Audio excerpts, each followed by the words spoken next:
Hey, what's going on, guys? Welcome back to the channel. Given here with something a little different from what I would normally do.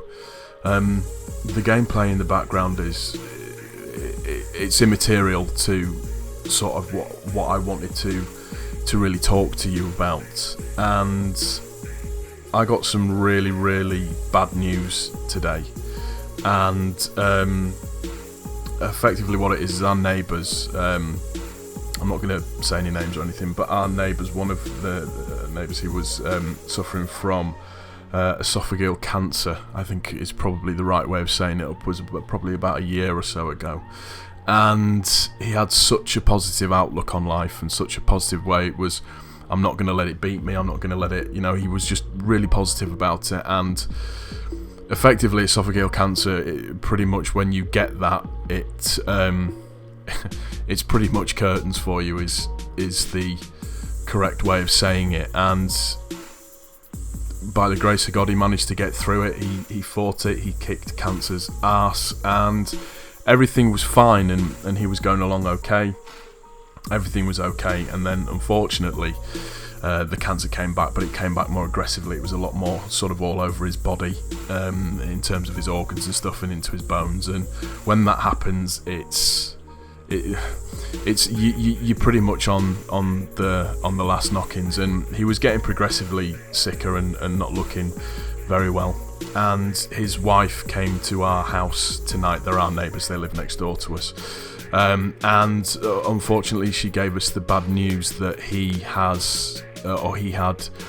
passed away over the weekend. And funnily, she apologised for not coming and telling us sooner.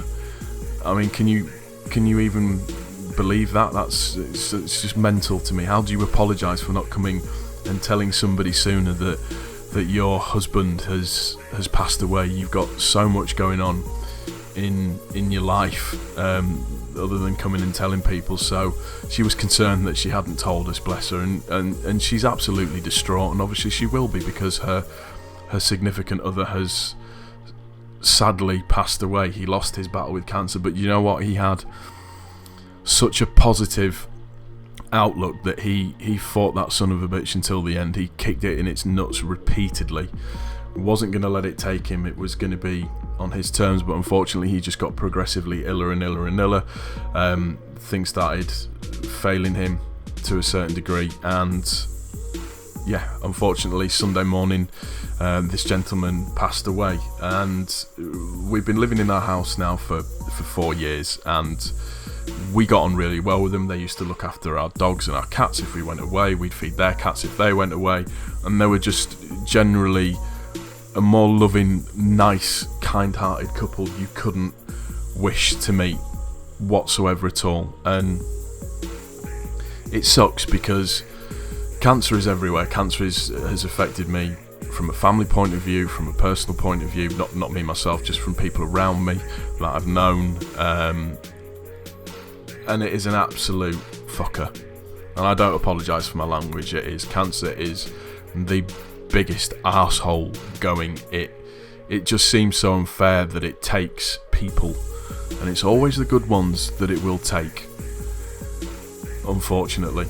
And it just seems very unfair. But I thank God that this gentleman is no longer in pain. I thank God that this gentleman is no longer suffering, and as distraught as his wife is, I'm thankful that she no longer has that worry and that fear of the unknown of when it's going to happen. She's obviously upset and distraught, but she's at peace herself in terms of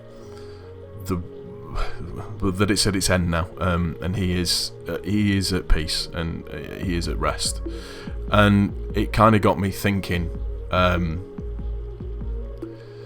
life is a very precious thing. Life is a gift that you are given, and it is something that you should use to its fullest potential. It's something that you should grasp with both hands, and that you should get out there and do everything within your power to make the most of your life, to make the most of your surroundings, to just be everything that you can be, because at the end of the day, we don't know what's around the corner. We don't know what's going to happen. You could walk out the next day and you could get run over by a bus. And if anything, and I don't wish that on anybody, but if anything like that should ever happen, you're about to enter the pearly gates and make your way into heaven or whatever that you believe in, and you have to answer that one question: what have you done with your life?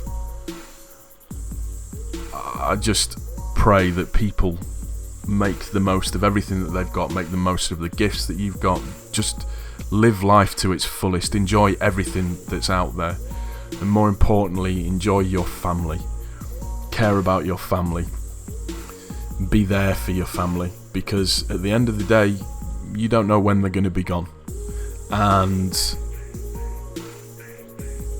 it just sucks. It's life, it's hard, it's difficult, but the positive that you can take out of situations like this is what it should do, is it should make you sit down and reassess or look at your life itself and think about, what am I doing with my life to make the best of it that I can do? What am I doing with myself? Am I being good to others? Am I doing the best that I can do? And like I said, this is a sucky situation. It's terrible. It's awful. And I feel for her, because she no longer has her partner. She no longer has her husband that she was used to. But like I said, he's no longer in pain. He's no longer suffering. And just, yeah, I don't want this video to kind of be majorly depressive, as bad a news as it is, but I wanted to speak on it. I wanted to talk about it. I wanted to, if I can, in my 35, near 36 years of being on this earth and situations that I've been in, if I can part any wisdom or advice onto anybody, it's just, Jesus Christ, seize the fucking day, get up, do something important with yourself. It's a great wide world out there. Enjoy it, make something of it, because at the end of the day, we never know when our time is going to be up. We never know when whatever you believe in, he upstairs decides to say, do you know what, that's it, it's your time's with me now. And just don't have any regrets in life. I was always told by my dad, never regret the things you do, only ever regret the things that you don't do. You should never live your life by what if, ever. So if you want to be something within whatever it is that you're doing in your life, set yourself down, get on with it, do it, make something of yourself. Don't ever have any regrets, because as I said, you never know when your time is up. You never know when potentially this could be your last day.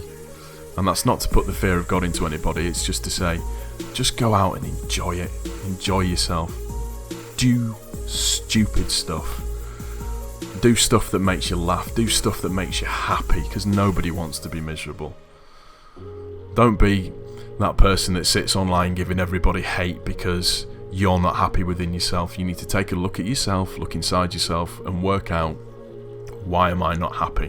What is it in your life that isn't making you happy? My thoughts and my prayers go out to my neighbour, go out to her husband, may he rest in peace. I hope that she finds the strength within the next couple of weeks to get through the funeral, and to be able to move on, and to be able to get on with her life and remember her husband as she loved him. Not in his final couple of weeks, because that's not the guy that we all knew. I just felt like I needed to say something about it. I suppose it's just my way of kind of coping and dealing with it, but yeah, I think that's going to do it for this one, guys. I don't mean, like I say, to be depressive or anything like that, but just make as much of your life as what you can, because it's a great gift. Just live your life, that's all I can say. Thank you so much for stopping by, guys. I really appreciate it. We will see you on the next one. Take care. Peace.